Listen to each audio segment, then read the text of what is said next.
नमस्कार, प्रभा साक्षी पॉडकास्ट में आप सभी का स्वागत है। आज के इस पॉडकास्ट में बात करेंगे कि भारत सहित विभिन्न देशों के केंद्रीय बैंक बढ़ा रहे हैं अपना स्वर्ण भंडार। तो आइए सुनते हैं आज के इस पॉडकास्ट को। लेकिन उससे पहले अगर आपने हमारे चैनल को सब्सक्राइब नहीं किया है तो जरूर कर लें, ताकि आप रोज ऐसे ही इंटरेस्टिंग और जानकारीपूर्ण पॉडकास्ट सुन सकें। हाल ही में भारतीय रिजर्व बैंक द्वारा विदेशी बैंकों में रखे भारत के 100 टन सोने को ब्रिटेन से वापस भारत में लाया गया है। यह सोना भारत ने ब्रिटेन के बैंक में रिजर्व के तौर पर रखा था और इस पर भारत प्रतिवर्ष कुछ फीस भी ब्रिटेन के बैंक को अदा करता रहा है। सोने का भंडार इसलिए रखते हैं देश। समस्त देशों के केंद्रीय बैंक अपने यहाँ सोने के भंडार रखते हैं ताकि इस भंडार के विरुद्ध उस देश में मुद्रा जारी की जा सके। भारत में 308 टन सोने के विरुद्ध रुपए के रूप में मुद्रा जारी की गई है, जो यह सोने के भंडार भारतीय रिजर्व बैंक के पास जमा है। और यदि उस देश की अर्थव्यवस्था में कभी परेशानी खड़ी हो एवं उस देश की मुद्रा का तेजी से अवमूल्यन होने लगे, तो इस प्रकार की परेशानियों से बचने के लिए उस देश को अपने स्वर्ण भंडार को अंतर्राष्ट्रीय बाजार में बेचना पड़ सकता है। इस कारण से विभिन्न देशों के केंद्रीय बैंक अपने पास स्वर्ण के भंडार रखते हैं। पूरे विश्व में उपलब्ध स्वर्ण भंडार का 17% हिस्सा विभिन्न देशों के केंद्रीय बैंकों के पास जमा है। भारतीय रिजर्व बैंक के पास भी 822 टन के स्वर्ण भंडार हैं। सुरक्षा की दृष्टि से इसका 50% से अधिक भाग लगभग अर्थात 413.8 टन भारत के बाहर अन्य केंद्रीय बैंकों, विशेष रूप से बैंक ऑफ इंग्लैंड और बैंक ऑफ इंटरनेशनल सेटलमेंट के पास रखा गया है। उक्त वर्णित 308 टन के अतिरिक्त 100.3 टन स्वर्ण भंडार भी भारतीय रिजर्व बैंक के पास जमा है।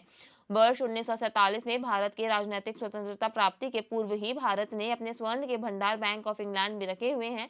इसके बाद 1990 के दशक में भी भारत ने अपनी आर्थिक परेशानियों के बीच अपने स्वर्ण भंडार को बैंक ऑफ इंग्लैंड में गिरवी रखकर अमेरिकी डॉलर उधार लिए थे। विभिन्न देशों द्वारा लंदन में स्वर्ण भंडार इसलिए रखे जाते हैं क्योंकि लंदन पूरे विश्व का सबसे बड़ा स्वर्ण बाजार है और यहाँ स्वर्ण को सुरक्षित रखा जा सकता है। यहाँ के बैंकों द्वारा विभिन्न देशों को स्वर्ण भंडार के विरुद्ध अमेरिकी डॉलर एवं ब्रिटिश पाउंड में आसानी से ऋण प्रदान किया जाता है, बल्कि यहाँ पर स्वर्ण भंडार को आसानी से बेचा भी जा सकता है क्योंकि अंतर्राष्ट्रीय स्तर पर स्वर्ण के कई खरीदार यहाँ आसानी से उपलब्ध रहते हैं। कुल मिलाकर इंग्लैंड स्वर्ण का अंतर्राष्ट्रीय स्तर पर बहुत बड़ा बाजार है। लंदन के बाद न्यूयॉर्क को भी अंतर्राष्ट्रीय स्तर पर स्वर्ण का एक बड़ा बाजार माना जाता है।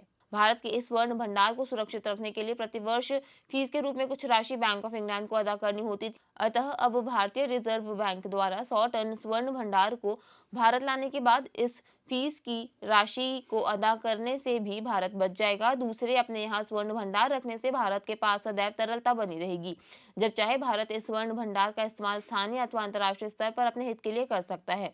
भारत को नहीं स्वर्ण भंडार बेचने की जरूरत। वर्ष 2009 में भारत ने 200 टन का स्वर्ण भंडार अंतर्राष्ट्रीय बाजार में 670 करोड़ अमेरिकी डॉलर की राशि अदा कर खरीदा था। 15 वर्ष बाद पुनः भारत ने अपने स्वर्ण भंडार में वृद्धि करने का निश्चय किया है। स्वर्ण भंडार सहित आज भारत के विदेशी मुद्रा भंडार में 65,000 करोड़ अमेरिकी डॉलर के उच्चतम स्तर पर पहुंच गए हैं और यह भारत के लगभग एक वर्ष के आयात के बराबर की राशि है। अतः अब भारत को अपने स्वर्ण भंडार को बेचने की आवश्यकता ही नहीं पड़ेगी। इसलिए भी भारत ने ब्रिटेन में स्टोर किए गए अपने स्वर्ण भंडार को भारत में वापस लाने का निर्णय किया है। विश्व में आज विभिन्न देश अपने विदेशी मुद्रा भंडार को बढ़ाने के उद्देश्य से अपने पास स्वर्ण के भंडार भी बढ़ाते जा रहे हैं। आज पूरे विश्व में अमेरिका के पास सबसे अधिक 8,133 मीट्रिक टन स्वर्ण के भंडार हैं। इस संदर्भ में जर्मनी 3,352 मीट्रिक टन स्वर्ण भंडार के साथ दूसरे स्थान पर एवं इटली 2,451 मीट्रिक टन स्वर्ण भंडार के साथ तीसरे स्थान पर है। फ्रांस 2,437 मीट्रिक टन, रूस 2,329 मीट्रिक टन, चीन 2,245 metric ton, Switzerland 1,040 metric ton एवं जापान 846 मीट्रिक टन के बाद भारत 812 मीट्रिक टन स्वर्ण भंडार के साथ विश्व में 9वें स्थान पर है।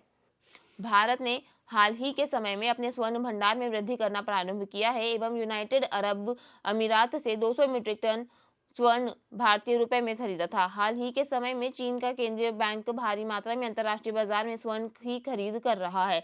कुछ अन्य देशों के केंद्रीय बैंक भी अपने स्वर्ण भंडार में वृद्धि करने में लगे हुए हैं। इसके चलते अंतर्राष्ट्रीय बाजार में स्वर्ण के दामों में बहुत अधिक वृद्धि देखने को मिल रही है। यह 2,400 अमेरिकी डॉलर प्रति आउंस तक पहुंच गई है। कई देश संभवतः अपनी विदेशी मुद्रा के भंडार में अमेरिकी डॉलर की तुलना में स्वर्ण भंडार को अधिक महत्व दे रहे हैं, क्योंकि अमेरिकी डॉलर पर अधिक निर्भरता से कई देशों को आर्थिक नुकसान झेलना पड़ रहा है। यदि अमेरिकी डॉलर अंतर्राष्ट्रीय बाजार में मजबूत हो पा रहा है तो उस देश की मुद्रा का अवमूल्यन होने लगता है। इससे उस देश में वस्तुओं का आयात महंगा होने लगता है और उस देश में मुद्रास्फीति के बढ़ने का खतरा बढ़ जाता है। इन विपरीत परिस्थितियों में घिरे देश के लिए स्वर्ण भंडार बचाव का काम करते हैं। इससे आज लगभग प्रत्येक देश के केंद्रीय बैंक अपने स्वर्ण भंडार को बढ़ाने के बारे में विचार करते हुए नजर आ रहे हैं। आज के लिए इतना ही। अगले पॉडकास्ट में किसी और मुद्दे पर देंगे आपको विस्तृत जानकारी। तब तक के लिए जुड़े रहे प्रभा साक्षी के साथ।